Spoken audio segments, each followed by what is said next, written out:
So, you're craving junk food. I get it. But have you ever stopped and wondered what even is junk food? Junk food. Junk food. Junk food. Junk food. Junk food. Junk food appears to have taken over like an epidemic in the last 2 decades. Is it just the stuff that's deep fried and wrapped in colorful packaging? Or is there more to it? Think about it. Both are food, right?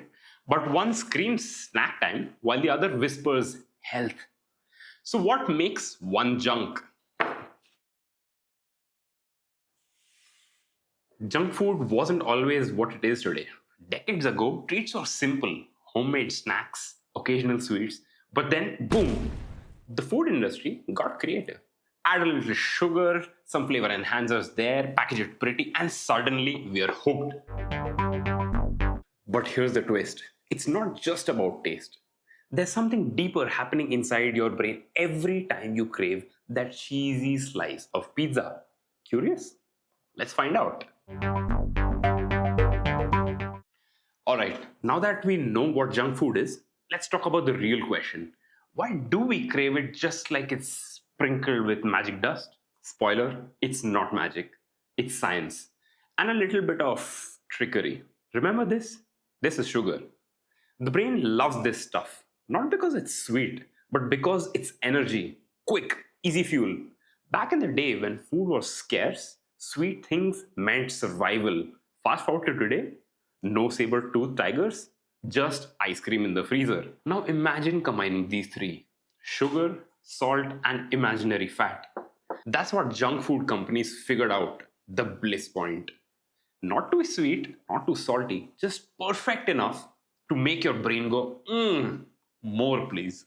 Every bite, a little doodle on your brain's reward system. Here's the kicker. It's not the taste that hooks you. It's dopamine, the feel-good chemical. You eat junk food, dopamine spikes. But it's not rewarding the food. It's rewarding the action of eating it. So your brain's like, hey, remember that thing? Do it again. So is it your fault you crave junk food? Technically, no. But that doesn't mean you're off the hook. Because now you know how it works. But if it's not our fault, can we control it? That's where it gets interesting. Okay, so junk food's basically hacking our brains. But the question is, can we hack it back?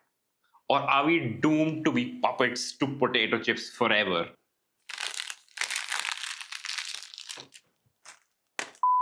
Good news, you've got more control than you think. Cravings aren't just about hunger, they're about triggers. Think Pavlov's dogs. But instead of drooling at a bell, we drool when we see a fast food logo, or when we're bored, or stressed, or watching Netflix at 2 a.m. Here's a simple trick. When a craving hits, don't fight it.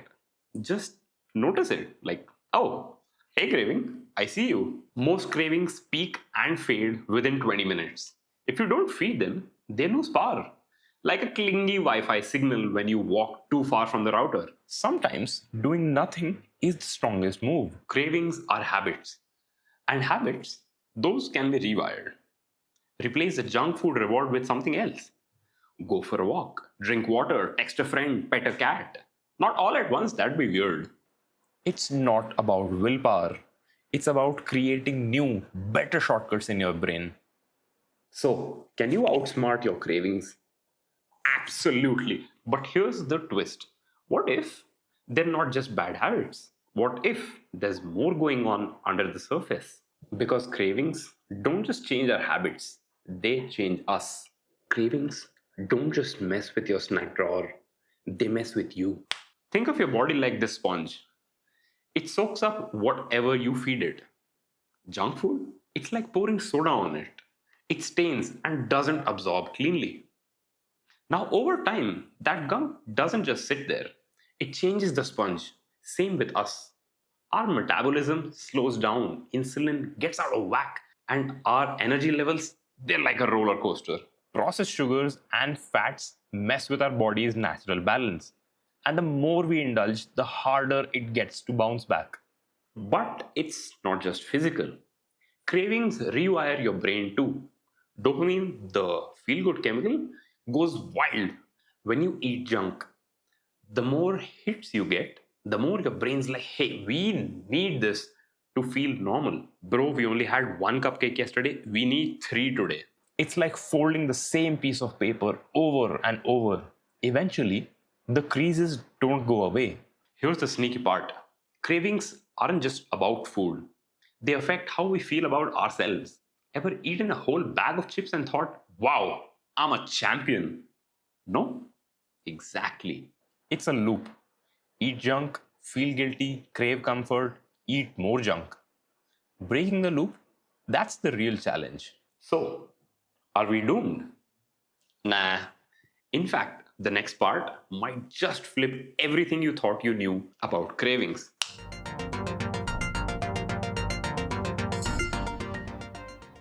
What if I told you cravings aren't the enemy, they're just messengers? Kinda like that annoying friend who texts you 20 times because you need to go get your things back from their place. Annoying? Maybe. But important? Definitely. Cravings are your body's way of sending a message. Sometimes it's about nutrients, like you're low on calcium, so you crave chocolate. Other times it's emotional, bored, stressed, or sad. Your brain's like, hey, you know what fixes this? A donut.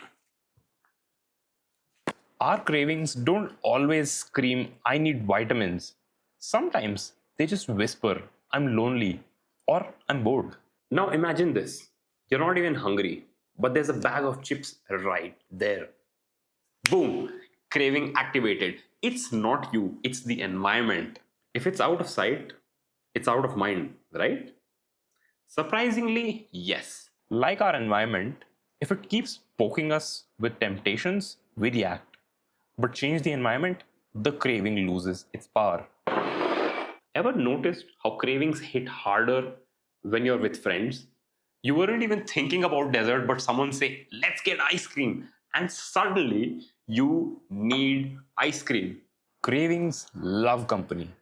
Sometimes we crave just to fit in. But what if the same cravings that mess with us could help us? Because the secret isn't to fight your cravings, it's to understand them. So, we've been blaming cravings this whole time, like they're some evil villain. But what if cravings aren't the bad guy? What if they're the key? Yeah, I know, it sounds dramatic, but hear me out. Cravings are like a magnifying glass. They don't create the problem, they just zoom in on what's already there. Feeling bored? Craving snacks. Stressed? Craving comfort food. The craving isn't the problem, it's the symptom.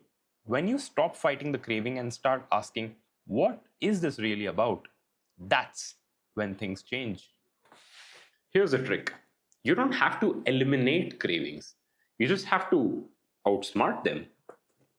Next time you crave junk food, wait 5 minutes. Cravings are like waves, they rise, they peak, and they fade.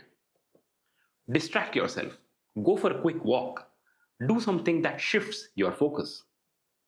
Swap the junk with something satisfying but healthier. Your brain just wants a reward. It doesn't care if it's chips or crunchy carrots. It's like trying to fix this paper. It won't be flawless again, but it's not ruined. Cravings might crumple us, but we're not broken. Cravings aren't just about food, they're about comfort, control, connection. And that's okay. It means you're human. Sometimes the junk isn't what's on your plate, it's what you're carrying inside. But here's the good part, you can change that. But wait, what if the foods you crave are actually craving you back? No? Too weird? Okay, moving on. So, after all this, what have we really learned? Cravings aren't some villain trying to sabotage us. They're signals, clues, little messages from our brains saying something's off. Sometimes it's hunger, sure, but on other occasions, it's stress, boredom, habit, or just memories wrapped in flavors. We crave connection, we crave comfort, and yeah, sometimes we crave chips because, hey, chips are awesome. But understanding why makes all the difference. Remember this paper? We tore it, crumpled it, tried to fix it. It's not perfect and it's scarred, but it's still here, still holding together. Our health is kind of like this. Even when we make mistakes, even when cravings get the better of us, we're not broken beyond repair.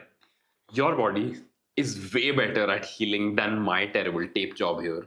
Give it the right support and it bounces back. Stronger, smarter, more resilient. Cravings don't define you, your choices do. And even then, it's not about being perfect. It's about understanding yourself a little better, one craving at a time. It's okay to crave. It's okay to stumble. What matters is what you do next. Also, if you're still craving junk food after this video, well, I respect your dedication. But maybe just grab some water first, for science. If this video gave you something to chew on, mentally, of course, you know what to do. Stick around. There's more where this came from. Thanks for watching.